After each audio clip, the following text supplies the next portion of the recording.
여러분 안녕하십니까? 강원도에서 보내온 이 몇 장의 사진들입니다. 이렇게 검게 그을린 강아지 한 마리, 폐허가 된 집터를 이 반려견도 정말 쓸쓸히 바라보고 있습니다. 이 강원 산불 현장 조사가 본격 시작되면서 이렇게 피해가 눈덩이처럼 불어나고 있습니다. 시설물 피해는 1,100동을 넘었습니다. 하지만 아직까지도 피해 현황 파악이 끝나지 않아서 기본적인 임시 복구만 할 뿐 본격적인 복구 작업은 시작조차 못하고 있습니다. 첫 소식 이다혜 기자입니다.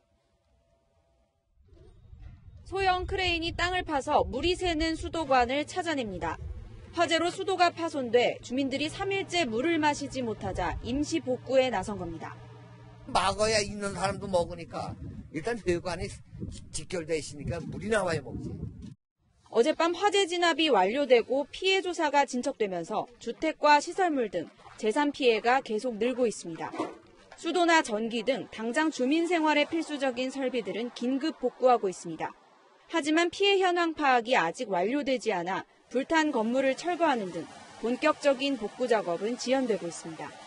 이재민들 보호가 우선이거든요. 이재민 일단 먼저 안정 좀 시켜놓고 현장은 이재민 안정되면은 고성과 속초, 강릉과 동해 산불로 임시거처에 머물고 있는 이재민은 모두 630여 명.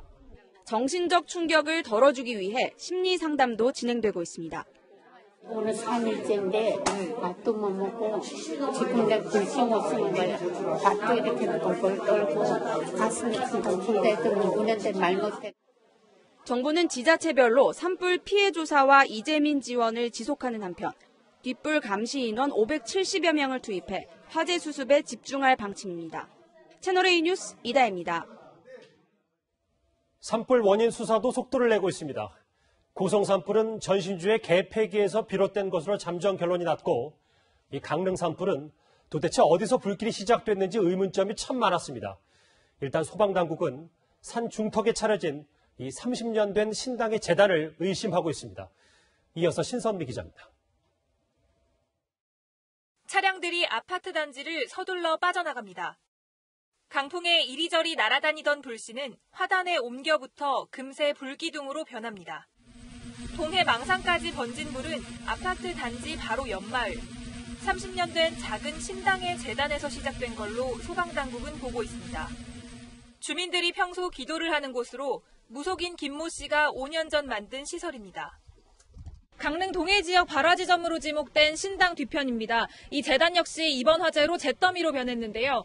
지난해 여름부터 재단에 전기양초 2개를 켜뒀는데 경찰과 소방당국은 화재 원인이 됐는지 조사하고 있습니다. 최초 신고자인 무속인 딸은 참고인 신분으로 경찰 조사를 받았습니다. 좀 타는 냄새 같은 게 나서 여기는 안 그런데 이래 보니까 그만이 벌벅이 좀 막 타더라고요. 전기초를 꼽아놨었지요. 그래 여태 그래 해놔도 불이 안 났어요. 전선하고 뭐 그런 것만 가져갈 것 같은데 감시 재단 나가야죠. 그런 있는데 뭐 학사인지. 전문가들은 산속에 있는 신당이나 사찰의 경우 더욱 각별한 안전관리가 필요하다고 강조합니다. 신당이나 사찰 등은 대부분 산속에 위치해 있고 목조 건물이 주를 이루고 있기 때문에 한번 화재가 발생하면 급속도로 화재가 확산되는 경향이 높습니다. 채널A 뉴스 신선미입니다. 전국적으로 산불이 정말 비상입니다. 어젠 서울에 있는 한 사찰이 불에 탔는데 목조 건물인데다 건조한 대기 탓에 진화 작업도 쉽지가 않았습니다. 내일도 건조한 날씨에 바람까지 더해진다고 합니다. 계속해서 김철웅 기자입니다. 서울 종로구에 있는 불교 사찰에서 시커먼 연기가 치솟습니다. 곧이어 굉음과 함께 불길이 사찰을 휘감습니다. 무너져. 소방대원들이 물을 뿌려 진화를 시도하지만 목조 건물인 탓에 불이 사그라들지 않습니다. 인명피해는 없었지만 2층짜리 법당이 전소됐습니다. 어제 잠시 비가 내렸지만 건조한 날씨가 계속되는 탓에 전국에서 화재가 잇따르고 있습니다. 서해안을 제외한 전국 대부분 지역에 건조특보가 발효 중인데 특히 동해안 쪽은 화재 위험이 높은 건조경보가 내려져 있습니다. 오늘 오후 3시쯤엔 서울 수락산에도 불이 났습니다.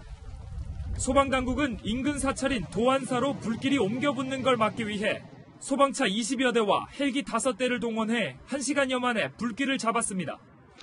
어젯밤엔 전북 정읍시 송규산, 대구 달성군 야산에서 각각 화재가 발생해 오늘 새벽에야 꺼졌습니다. 채널A 뉴스 김천웅입니다. 네, 강원도를 집어삼킨 이번 화재는 한 명의 목숨을 앗아갔습니다. 마지막까지 누나를 살리기 위해 불길에 뛰어들었던 50대 남성이었습니다. 몰리는 피난 차량에 목숨을 구할 골든타임을 놓친 걸로 알려져 안타까움을 사고 있습니다. 공태현 기자가 취재했습니다. 산불 발화 지점에서 7km 정도 떨어진 마을입니다. 천장은 완전히 무너지고 기둥은 불에 녹아 흔적만 남았습니다. 이곳에 화마가 덮치기 직전 혼자 살던 누나의 전화를 받고 59살 김영갑 씨는 곧바로 차를 몰고 달려왔습니다. 자식도 신랑도 없이 혼자 사는데 야 이거 어떡하니 빨리 와서 나 좀 도와주고 불 좀 꺼줘. 그러면 알아서 갈게 그러더라고요. 불길에 뛰어들어 몸이 불편한 누나를 안전한 곳으로 옮겼지만 수돗물로 불을 끄던 중 쓰러졌습니다.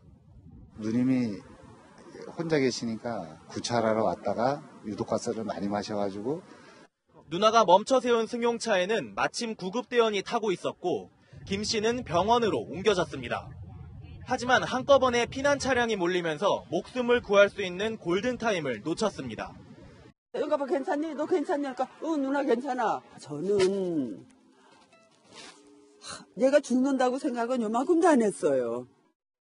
마지막까지 누나를 살리려다 참변을 당한 동생의 소식이 주변을 안타깝게 하고 있습니다. 채널A 뉴스 공태현입니다. 이번 화재로 피해를 본 임야는 약 530헥타르, 700개가 넘는 축구장을 합친 면적입니다. 울창했던 모습을 되찾으려면 최소 30년, 토양까지 복구하려면 100년이 걸리는 것으로 조사됐습니다. 홍유라 기자입니다. 다목적 실용 위성인 아리랑 3호가 보내온 강원도 산불 현장의 영상입니다. 온통 검푸른 색이어서 어디가 피해 지역인지 알 수가 없습니다. 근적외선 영상을 합성했더니 피해를 보지 않은 운전한 산림은 붉은색으로 변합니다. 잿더미가 된 지역은 근적외선 반차량이 미미해서 검정색으로 남아 있습니다. 이번 산불로 불에 탄 산림은 축구장 면적의 726배. 과거 산불 피해 지역을 연구했더니 개미와 새를 다시 보려면 각각 13년과 19년, 야생동물은 35년 걸렸습니다. 최소 30년이 지나야 산림이 원래 모습을 되찾았고 토양까지 완벽히 복구하는데 100년이 필요했습니다. 토양 깊숙까지 이렇게 피해를 입히게 되면 물리적이나 화학적으로 구조가 완전히 바뀌게 되니까 시간이 더욱더 오래 걸리게 되는 거죠. 천년고찰 낙산사까지 덮쳤던 지난 2005년 양양 산불 지역은 아직도 생태계 복원이 진행 중입니다. 당시 나무를 심는 데만 3년이 걸렸고 190억 원에 가까운 예산이 사용됐습니다. 채널A 뉴스 홍유라입니다. 강원 산불이 진압된 데는 전국 각지에서 모인 소방차들의 공이 컸습니다. 특히 괴물 초고압 물대포에 원격 조작도 가능한 특급 소방차도 출동해 진화 작업을 벌였는데요. 영화 트랜스포머에도 등장해 주인공으로 활약했던 괴물 소방차, 박수유 기자가 취재했습니다. 컴컴한 밤, 경광등을 킨 소방차들이 화재 현장으로 줄지어 달립니다. 전국에서 900여 대의 소방차가 빠르게 집결하면서 피해 확산을 막는 데 큰 기여를 했습니다. 그중 가장 눈길을 끈 것은 거대 소방차 로젠바우어 판터였습니다. 괴물 소방차라는 별명답게 엄청난 위력으로 불길을 진압했습니다. 이번에 출동한 모델은 최대 9,100리터의 물과 1,200리터의 거품 화합물을 저장할 수 있고 분당 7,000리터의 물을 분사할 수 있습니다. 영화 트랜스포머3에서 주인공으로 활약한 로봇에 자동차 변신차로 등장하기도 했습니다. 대형 화재 및 화학사고 시 신속하게 대용량 물을 일제에 분무해서 신속하게 진압할 수 있는 장비입니다. 로젠바우어 판터가 주로 가스 충전소와 주유소 같은 폭발 위험 시설에 투입됐음을 감안할 때 이번 화재가 타 지역으로 출동할 만큼 급박한 상황이었음이 드러납니다. 로젠바우어 판터는 현재 인천국제공항, 원자력발전소 등 중요 시설은 물론이고 부산과 경기 시흥 등 지역별로도 한 대씩 도입돼 있습니다. 채널A 뉴스 박수희입니다. 네, 다음 소식입니다. 마약 투약 혐의로 구속된 남양유업 창업주의 외손녀 황하나 씨가 1년 전 연예인 지인의 권유로 마약을 했다고 진술했습니다. 경찰은 곧바로 이 연예인에 대한 수사에 착수했습니다. 한수아 기자입니다. 마약 투약 혐의로 구속된 남양유업 창업주 외손녀 황하나 씨.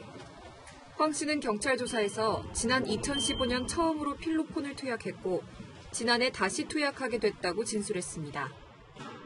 그러면서 황 씨는 연예인을 언급한 것으로 전해졌습니다.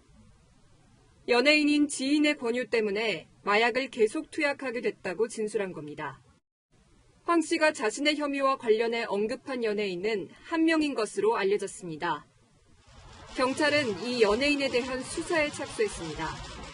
마약 유통이나 투약에 연루됐는지 확인하고 있는 겁니다.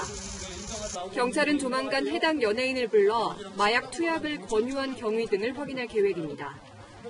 이런 가운데 황 씨는 마약을 유통한 혐의에 대해서는 부인하고 있는 것으로 전해졌습니다. 마약 공급 혐의 인정하십니까? 경찰의 봐주기 수사 의혹이 제기된 지난 2015년 필로폰 유통 의혹을 전면 부인하고 있는 겁니다. 경찰은 이와 관련해 별도로 내사를 진행하고 있습니다. 당시 수사 기록을 검토하고 있는 경찰은 조만간 담당 수사관들을 불러 무혐의로 결론 낸 경위 등을 파악할 예정입니다. 채널A 뉴스 한수아입니다. 이처럼 황하나 씨의 마약 투약 혐의에 대한 경찰 수사가 연예계로 확산이 되고 있습니다. 박건영 기자가 좀 더 집중해서 살펴보겠습니다. 황하나 씨는 유명 블로거로서 준연예인급으로 유명세를 탔습니다. 유명 아이돌 그룹 출신 연예인과 약혼했다가 지난해 결별했고 또 이 평소에 자신의 SNS를 통해 화려한 연예계 인맥을 드러내기도 했습니다. 공교롭게도 이 중에는 인기 남성 아이돌 그룹 멤버부터 래퍼, 여성 가수까지 포함되어 있습니다. 황 씨는 경찰 조사에서 4차례에 걸친 마약 투약 혐의를 인정했습니다. 지난 2015년에 3차례의 필로폰 투약 혐의는 당시 수사가 흐지부지돼 봐주기 수사가 아니었냐 이런 의혹도 제기됐는데요.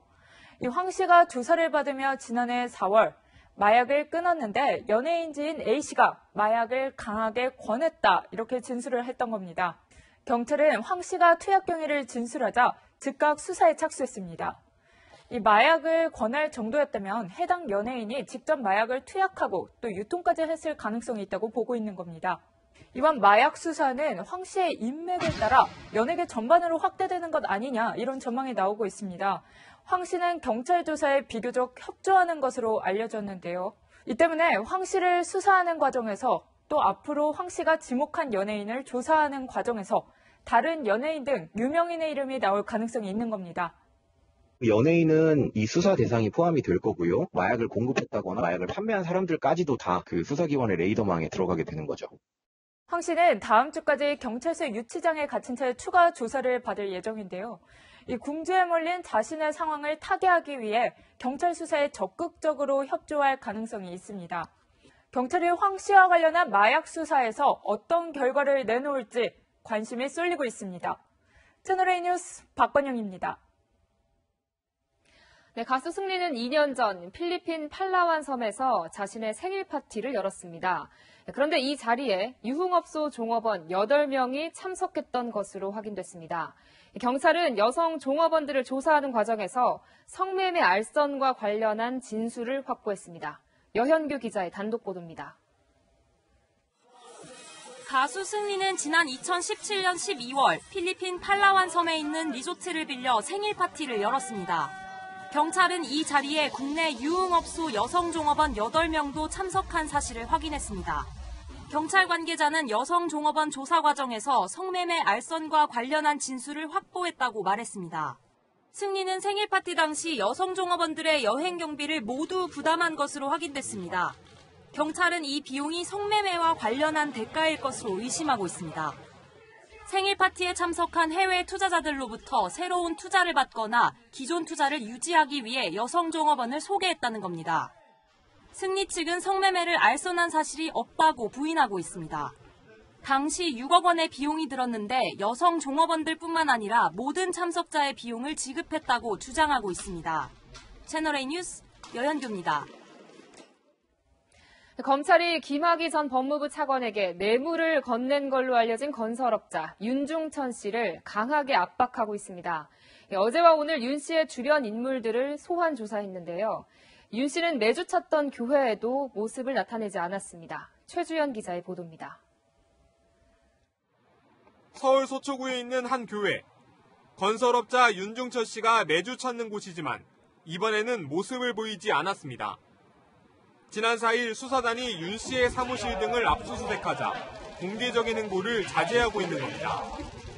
한 관계자는 윤 씨가 자주 교회를 찾아왔다며 압수수색 이후 연락이 닿지 않는다고 설명했습니다. 수사단은 윤 씨와 김학의 전 차관 사이에 뇌물죄 혐의 입증에 총력을 기울이고 있습니다. 원칙대로 수사하고 그 결과를 국민들께 소상히 밝혀서 오역이 없도록 하겠습니다. 수사단은 주말 내내 윤 씨 주변 인물들을 불러 조사했습니다. 한 관계자는 윤 씨와 업무적으로 혹은 개인적으로 관계가 있는 인물들을 소환하고 있다고 설명했습니다. 수사단은 뇌물 등과 관련된 진술을 분석한 뒤 조만간 윤 씨를 소환하겠다는 방침입니다. 아울러 김 전 차관이 윤 씨가 연루된 각종 사건에 개입했는지도 확인하고 있는 것으로 알려졌습니다. 이런 가운데 윤 씨는 별장 성접대 사건 등과 관련해 조속히 사실 여부가 밝혀지기를 바라는 것으로 알려졌습니다. 한 측근은 윤 씨와 관련해 개인적 일탈이 정치적으로 이용되고 있다며 객관적 조사를 통해 밝혀져야 한다고 말했다고 전했습니다. 채널A 뉴스 최주연입니다. 정치권 소식입니다. 청와대를 떠난 뒤에도 여전히 대통령 자문위원으로 활동 중인 탁현민 전 청와대 행정관이 이번엔 더불어민주당의 홍보 책임자로 거론되고 있습니다. 아직은 아이디어 수준이라고 했지만 문 대통령의 최측근으로 1년여 남은 총선 전략을 짜라는 게 아니냐 이런 해석이 나옵니다. 강지혜 기자입니다. 사실은 많은 분들이 대표님을 뵙기에 말 붙이기가 힘든 거 아니냐. 왜요? 왜 그러시는지 모르세요? 말 잘하는데. 이해찬 대표가 직접 홍보에 나선 더불어민주당 유튜브 채널. 최근 이 대표를 만난 한 여권 인사가 유튜브 채널 등 당 홍보 업무를 탁현민 대통령 행사기획 자문위원에게 맡기자고 건의한 것으로 전해졌습니다. 민주당 핵심 관계자는 총선을 앞두고 총력을 다하기 위해 사람을 두루 쓰자는 취지의 제안이라며 아직 아이디어 수준이라고 설명했습니다. 탁 자문위원에게 공식 제안을 한 것도 아니라는 겁니다. 탁 자문위원은 청와대에서 남북 정상회담과 예술단 합동 공연 등 굵직한 행사를 기획한 바 있어 당 홍보위원장을 맡기는 방안도 거론됩니다. 또 다른 문 대통령의 측근 인사들은 총선 전략을 담당할 것으로 보입니다. 다음 달 14일쯤 양정철 전 비서관이 당 싱크탱크인 민주연구원 원장으로 취임하는 가운데 백원우 전 대통령 민정비서관은 부원장으로 내정된 것으로 알려졌습니다. 당초 인재영입위원장으로 거론되던 백 전 비서관이 연구원 부원장을 맡아 물밑에서 인재영입을 지원할 거란 관측이 나옵니다. 채널A 뉴스 강지혜입니다. 문재인 대통령이 요청한 박영선, 김현철 두 장관 후보자의 인사청문 경과보고서 재송부 시한은 오늘까지였습니다.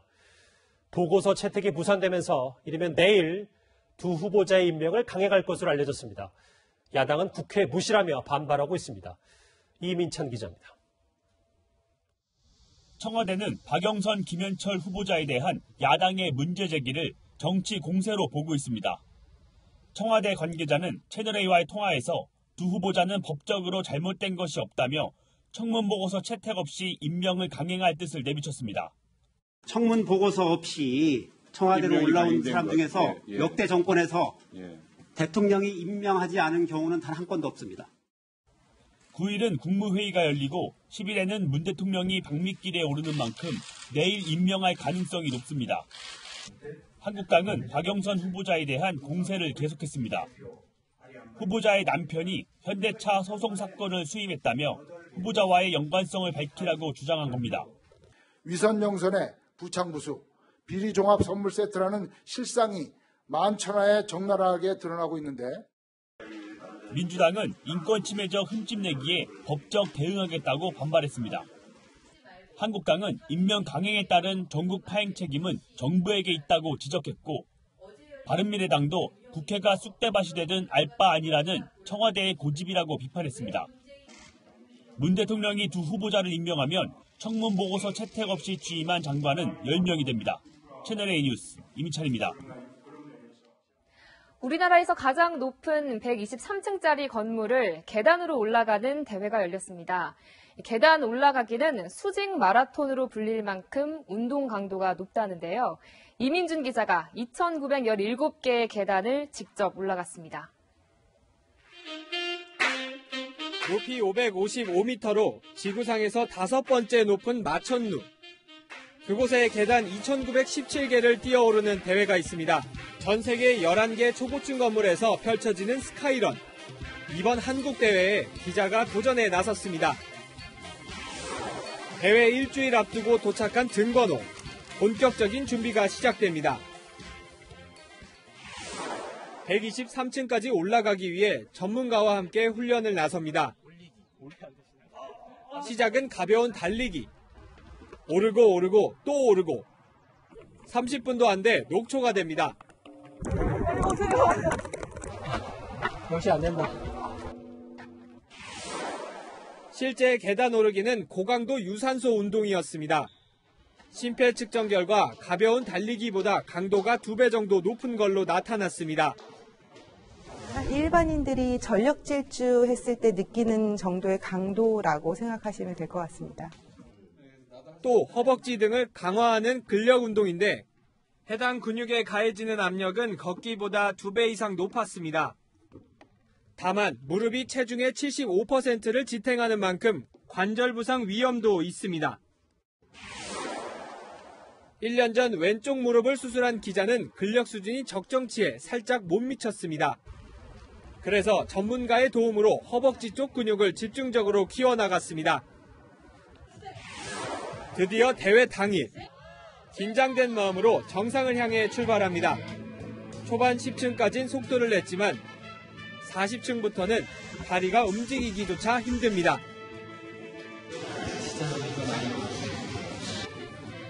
마의 80층부터는 점점 뒤처졌지만 그래도 47분 만에 완주에 성공했습니다.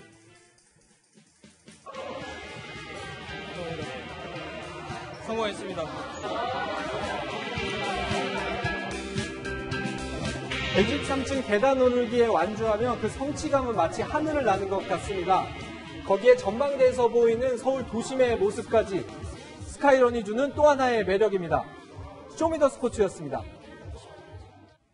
북한이 부패 척결을 내세워 당 간부들이 숨겨놓은 외화를 걷어들이는 것으로 전해졌습니다.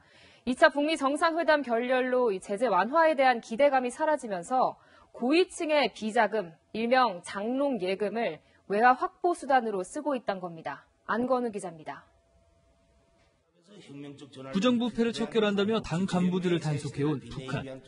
부정부패의 크고 작은 행위들을 진뭉에 버리기 위한 투쟁의 열도를 높여야 하겠습니다. 하노이 회담 결렬 이후 검열이 강화되고 있다는 외신 보도가 나왔습니다. 일본 도쿄신문은 대북 소식통을 인용해 북한이 고위층에 대한 검열을 강화해 부정하게 축적한 재산을 몰수하고 있다며 외환 보유고를 메우려는 목적이라고 보도했습니다. 계속된 제재로 경제 상황이 악화되자 간부들의 장롱 예금이 외화 확보 수단이 되고 있다는 겁니다. 신문은 수백만 달러를 숨기고 있던 호위사령부 책임자가 적발되고 5명이 총살당했다는 정보도 있다고 소개했습니다. 경제에 기생을 해서 간부들이 축제를 많이 했거든요. 달러를 뺏겼거나 자진 상납을 이랬을 가능성은 충분히. 지난달 최선희 외무성 부상의 외신 기자회견 이후 비핵화 문제에 침묵하며 경제 행보만 이어가고 있는 김정은 위원장. 11일 있을 최고인민회의에서 하노이 회담 결렬 이후 정비한 대내외 정책 방향을 공개할 거란 관측도 나옵니다. 채널A 뉴스 안건우입니다. 요즘 스마트폰 결제까지 손쉬워지면서 지갑에 현금 두둑히 챙겨 다니시는 분들 그리 많지 않으실 겁니다. 그런데 미국에서는 거꾸로 현금을 안 받으면 가게 영업을 금지하는 대도시들이 늘고 있습니다. 무슨 사정인지 샌프란시스코에서 황규락 특파원이 취재했습니다.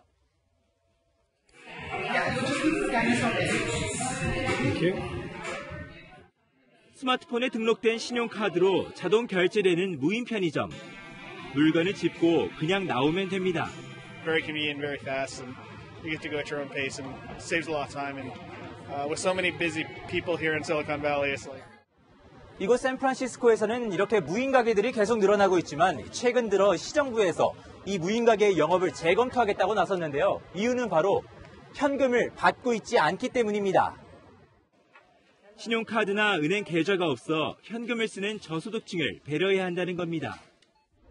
현재 샌프란시스코와 뉴욕 등이 무인 편의점에서도 현금을 받아야 한다는 규정을 추진 중이고 필라델피아는 이미 마련했습니다. They can afford to hire employees to accept cash or come up with some other solution for accepting cash. We know that cashless can leave some folks behind.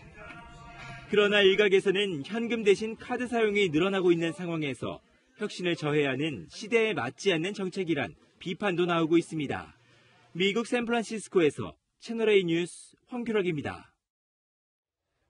브라질에선 아마존강을 항해하던 화물선이 교각을 들이받아서 전체 다리에 무려 4분의 1이 붕괴하는 어이없는 사고가 났습니다. 최소 5명이 실종된 것으로 전해졌습니다. 오늘의 세계 황하람 기자입니다. 다리 중간 부분이 잘려나간 듯 뚝 끊겼습니다. 현지 시간 어제 새벽 1시 40분쯤 브라질 아마존강 북부의 모주강에서 대형 선박이 기둥을 들이받아 다리의 4분의 1이 무너져 내렸습니다. 이 사고로 도로 위를 지나던 차량 2대가 추락했고 최소 5명이 실종된 것으로 전해졌습니다. 현지 언론들은 올 1월 다리의 부식 상태가 심각하다는 검사 결과가 나왔었다고 보도했습니다. 정정과 식순환이 계속되고 있는 베네수엘라에선 친정부와 반정부 세력이 주말 동안 격돌했습니다. 한쪽에선 마두로 대통령의 실정을 비판하는 반정부 시위가 열렸고 Claro que todos queremos salir de esta tragedia ya. Aquí no estamos pidiendo paciencia. Aquí estamos pidiendo organización. 다른 한쪽에선 붉은 티셔츠를 맞춰 입은 친정부 시위대가 마두로를 옹호했습니다. A buen paso y en estos 30 días vamos a consolidar la estabilidad de un nuevo sistema eléctrico de servicio nacional para el pueblo. 베네수엘라 물가는 지난해보다 무려 130만 % 치솟았습니다. 외신들은 이미 경제가 회복 불가능한 상태로 보고 있습니다. 채널A 뉴스 황하람입니다.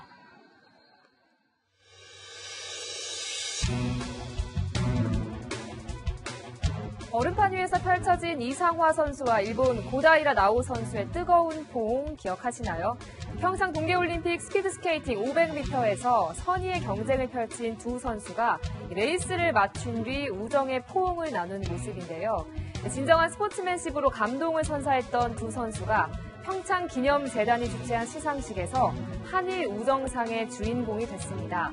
소치 올림픽 이후 부상으로 은퇴를 고민했던 이상화 선수는 고다이라 나오 덕분에 도전을 계속할 수 있었다며 고마운 마음을 전했다네요. 빠르게 흘려 쓴 글씨가 빼곡히 적혀있는 수첩. 수첩의 주인공 이낙연 국무총리였는데요.